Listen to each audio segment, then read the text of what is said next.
kind of cool, right? That we actually have a blimp that's flying over the city right now to give you that visual. And joining me tonight on the Daily Wrap, he's a former Navy SEAL and a special agent for the FBI and now runs the security firm United States Continued Services. Jonathan Gilliam is here. John, thanks for joining us. Good to be here. She is a powerhouse litigator, really, from Philadelphia. Heather Hansen is back. Great to be back. And looking good. And he is a political pundit, humorist, and journalist.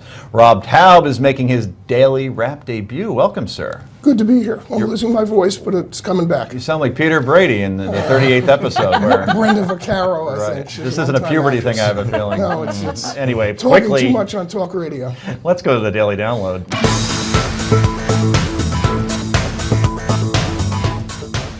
Well, in less than 2 days, the Department of Homeland Security will face a shutdown due to a lack of funding. So what's the issue this time? Well, a holdup between Speaker John Boehner and the Senate regarding, of course, immigration. The Senate wants a clean bill, that does not include riders that will stop the president's executive action on amnesty for millions of illegal immigrants. Speaker Boehner was mum on what the House would do if he gets a clean bill from the Senate. He just wants action. We passed a bill to fund the Department of Homeland Security 6 weeks ago. 6 weeks ago. It's time for the Senate to act. Okay, the Speaker did say, though, that the blame should be placed on Democrats in the Senate and not Republicans. I just think it's outrageous that Senate Democrats are using Homeland Security funding for blackmail to protect the actions of the president, where the president himself said he didn't have the authority to do this.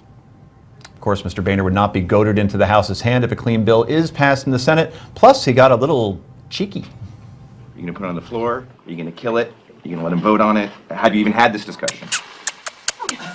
When we make decisions, I'll let you know. We passed a bill to fund the department 6 weeks ago. I mean, how many times do I have to say it?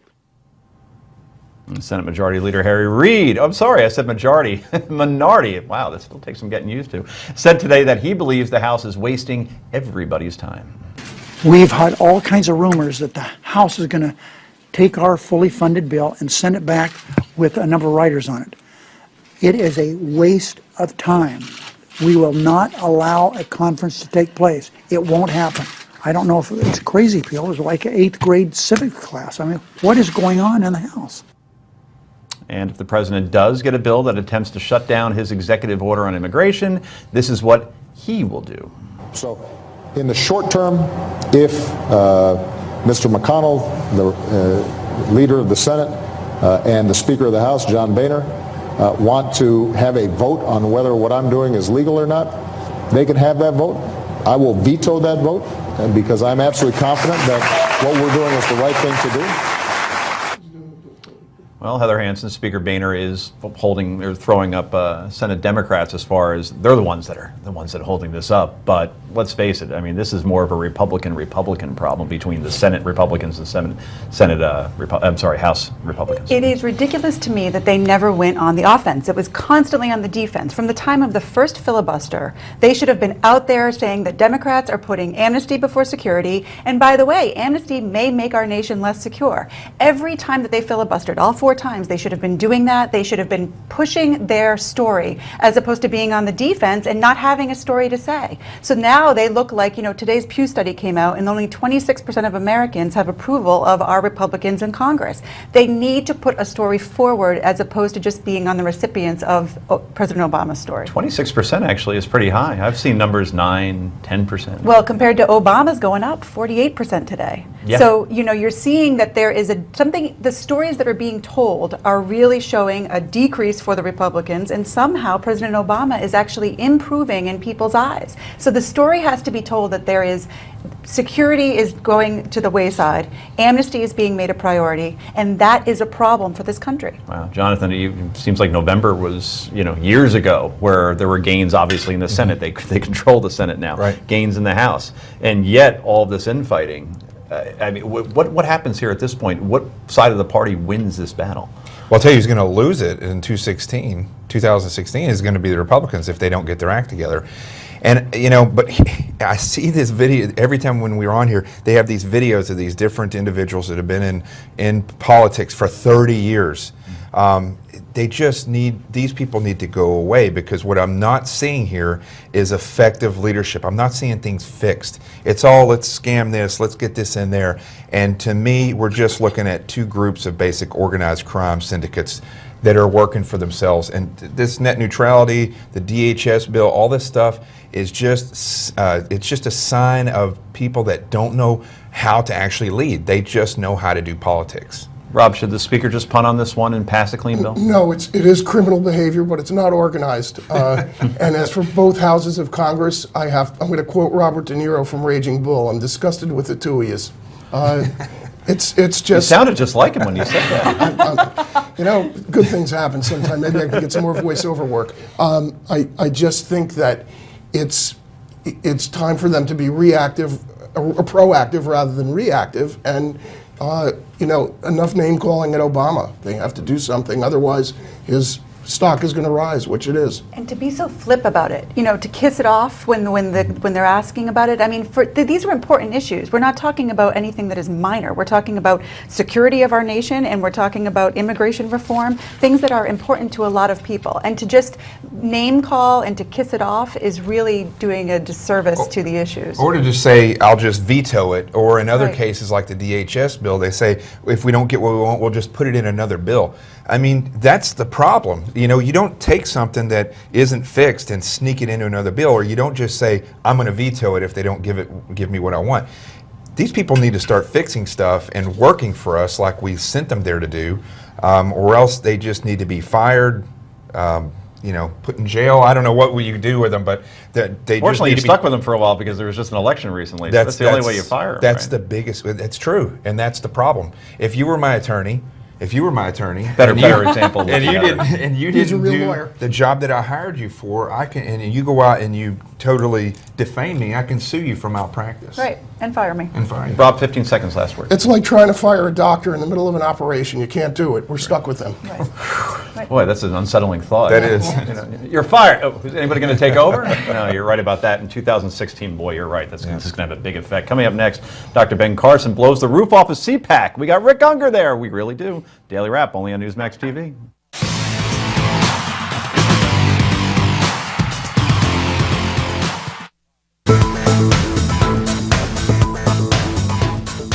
And welcome back to the Daily Wrap. I'm Joe Concha, joined by Jonathan Gilliam, Heather Hansen, and Rob Taub. Thanks again for being here, guys. Well, the Conservative Political Action Committee Conference, also known as CPAC, I bet you didn't know the acronym there, kicked off yesterday in Washington, D.C. Okay, it's actually in Maryland, at a beautiful national harbor, by the way.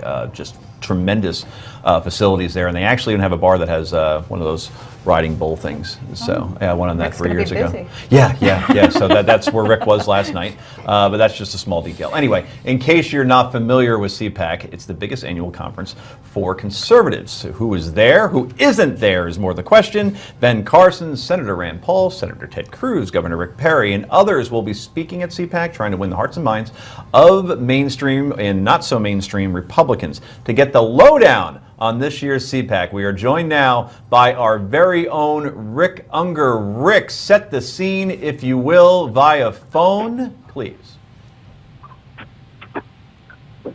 And we've lost Rick, it looks like. Or do we got you, buddy? His lips aren't moving. Oh, that's a still picture? Okay. Usually his face is kind I of can frozen hear like that nobody. from This all is the what I've been Botox. trying to tell you. I only can hear you. Okay. We'll talk to know Rick a why little this bit is later that hard. in the show, guys, until we fix the Now technical I hear difficulties. Joe. Oh, you got me. Now I hear Joe. Okay, great. So, Rick, minibar, Yes, I'm pigs in the here. blanket. Tell us how things are going there so far. I am here amidst the crowd of people coming out of the auditorium where they just listened to Sarah Palin speaking. Really? And I'm sure you were front and center on that one. Well, I dropped by, yeah. Okay, very good. Give us the mood there overall. You know, the Republicans took back the Senate in 2014, clearly in November. They control the House. You have perhaps a vulnerable Hillary Clinton as a possible opponent in 2016. I'm sure that there's some spirited conversations going on there. Well, you know, it's very interesting because you would expect, as you just noted, there'd be a lot of happy folks around here with the Republicans taking control of Congress. And they're certainly not unhappy, but I will tell you, compared to last year, there is a bit more sense of tension here. Last year really had much more of an aggressive party atmosphere, where this year there's just this bit of tension, and I think it might be coming from a few places. First of all, there's disagreement over candidates, but that's to be expected. But what I really see happening here, and it's something that's going to get very, very interesting tomorrow, there is what I would call a groundswell of opposition among the conservatives here to a candidacy of Jeb Bush, to the point where my sources are telling me that there's a protest plan when Governor Bush is here to speak tomorrow, where they're talking about either standing up and turning their back on him or walking out in the middle of the speech. But they're discussing how to protest Jeb Bush. And that may be playing into this. So they're going to give him the de Blasio treatment at CPAC? Boy. Well, that's one of the things that I heard discussed today. And we were just discussing in the last segment that Republican House and Republican Senate can't get along too well in different factions of the party. I mean, that would be quite a visual on every cable news network, including this one, if that happened tomorrow. Yes, it would be an extraordinary visual, and it'll be very interesting to see if it does end up happening. And you're still actually at the event. They haven't thrown you out yet in any capacity then. Oh no, I have to tell you, they are very nice to me here, which I get a big kick out of. They walk up to me and say, you know, I hate everything you say on TV, but you seem like a nice guy. You want to get your picture taken with me? They treat me very well. I've had a great time. So we heard about Jeb Bush, Rick, but nice who's getting the most buzz right now from what you can see from conservatives there? Is it Ben Carson? Is it Ted Cruz? My guess would be when we get to the straw poll results on Saturday, I think you're going to see Ben Carson doing extremely well. I think you're going to see Ted Cruz doing extremely well. And there'll probably be some Scott Walker. But from the people I'm talking to, the regular attendees, the popular favorites would very much appear to be Dr. Carson and Senator Cruz. Wow. It's so surprising, the names that you hear out of there, and then you look at more nationwide polls, and the delta between the two is remarkable. I'm just going to throw to a soundbite here real quick, Rick. Earlier this week, Governor Scott Walker, who you mentioned before, he took a shot at Governor Jeb Bush when he said this. Unlike some out there, I didn't inherit fame or fortune from my family. And Tuesday night on Greta Van Sustren's show on Fox, Governor Walker was asked if it was a little too early to go after Mr. Bush. Is it a little bit early to take a slap at an opponent? Well, I'm not. I mean, from my standpoint, people have heard me talk about my narrative for years, long before there was even a thought of potentially running for office at this level. I've talked about the fact that unlike others out there, I'm not talking about candidates, just people in general, inherited fame or inherited fortune. And what I got from my parents and my grandparents was the belief that if you work hard and play by the rules, you can do and be anything you want. Now, there's plenty of people, regardless of economic background, that got that, regardless of their political heritage, that got that. That discussion was all about my narrative, not about anybody else's. Okay, and do we still have Rick Unger on the phone? I know we had some technical difficulties there. Excellent, sir. So what's on the agenda for tonight? 30 seconds. Tonight is going to be a lot of drinking, I imagine. Nothing that would interest you, Joe. Right. Wow, Rick Unger on the road and getting overserved. What a shock. We have to leave you now, Rick, so have fun with those apple martinis, and we'll talk to you soon, buddy. I'll talk to you all tomorrow night. Miss you all. Okay, good to see you.